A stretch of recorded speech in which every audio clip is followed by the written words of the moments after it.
Are divorced again, raise your hand if you're divorced. And even if you're not divorced, how many people ever broke up with somebody? Okay, very good. Relationships, so here are some of the questions that I ask people. Relationships are always changing, sometimes for the better, sometimes for the worse. Can you describe one or two moments that stand out? Here was what I wanted to really say. One of the questions said, we all have a self at best and a self at worst, right? The self at best is the self you'd like everybody to know, and the self at worst is the you who screams at everybody you love, your husband, your wife, your children. So think about a time that you were yourself at worst. And you see, the thing that divorce does, it almost validates that it's okay to act like a jerk with your ex. When you're getting divorced, it's like everything flies. It's okay. You can be as angry as you want. You can talk about your ex to anybody you want. For example, if you have a partner, whether you're married or not married, and your partner drinks too much, what you generally would say to people, my wife had too much to drink the other night, she really felt sick. Not if you're divorced. If you're divorced, you say, that drunk, that's what my life was like with that guy. He was always drinking too much, and when he drank too much, he either yelled, went to sleep, picked a fight with somebody, was a terrible driver. So divorce, almost for whatever reason, really gives people license to act as if, as a friend of mine once said, from like lung to tongue. Anything you think, you have the right to say. Whereas when you're married, you try to protect the person who you're with.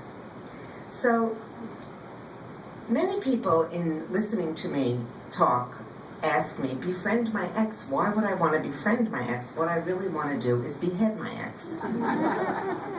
So recently, I was on a radio program, and I was speaking about this book, and somebody called in a very irate voice. Why should I befriend my ex? What if you hate your ex? What if your ex hates you? What if you were betrayed and cheated on? What if your ex was abusive to you? So I paused, I took a breath, and I wondered what to say. I understand how angry people can feel in the midst of a divorce, how vicious they can behave when they feel hated, betrayed, and cheated. Because when I got divorced, I shared many of those sentiments. I was angry, I was hurt, I was resentful, I was disappointed, not only with my ex, but with myself. For in my mind, I had failed at one of the biggest commitments of my life, my marriage. When I became a parent, I believed I would be there for my children forever. I would do anything possible to create a good environment for them. But I knew that getting divorced would disrupt my children's lives, and that is the truth. It doesn't matter how great a situation you create, it's disruptive, and who suffers the most are the children. There was no getting away from that. And although I vowed I would be with them forever after divorce, I found myself with an ex who I didn't particularly care for, who I didn't want a lot to do with, who I didn't want to have birthday parties with. But I knew the children do better when they have two involved parents. So even though they were divorced, I knew my ex would be in my life forever. And that is one of the reasons that it's important to try to resolve this relationship in a better way, whatever the better way can be. In listening to my irate caller, I was torn how to respond. Although I understood his emotional response was normal, I had learned that it was really important to help my ex be the best parent he could ever be. One incident stands out from early on in my divorce. I'd been divorced for about a year when my 13-year-old son had a terrible blow-up with his father. My son had been sleeping at his ex's house, and during this fight, he came running over to my house crying, saying that he wanted to move out of his father's house and move in with me. One part of me felt tickled that my son saw how angry his father could be. I might have even felt a sense of vengeful satisfaction. Now my ex would have to admit what I had only told him for the last 10 years, which was that he couldn't manage his emotions. Here's what I really wanted to say. Now, do you understand why I got divorced? You and your sister keep asking me, why did you get divorced? This is why. See? But another part of me saw how upset my son was.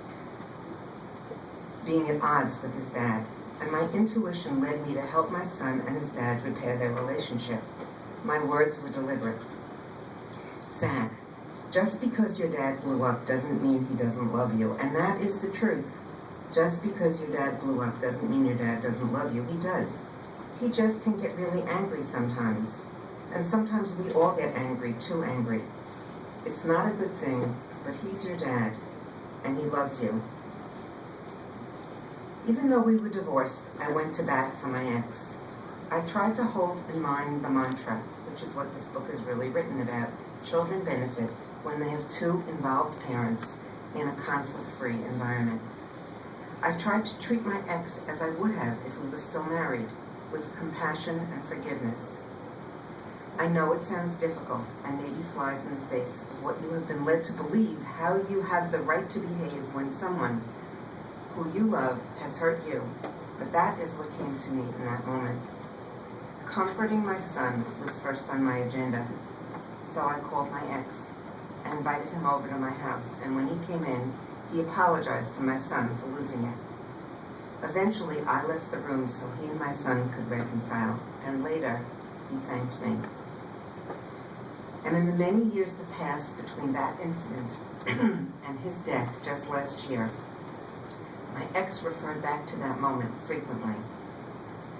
Perhaps that moment was a turning point, because in the decades that followed, my ex went to bat for me in so many profound and significant ways, sometimes concretely and at other times emotionally, helping me negotiate with a slippery car salesman, helping me straighten out my mother's finances when she was diagnosed with dementia, and comforting me when our daughter moved to California and I felt bereft.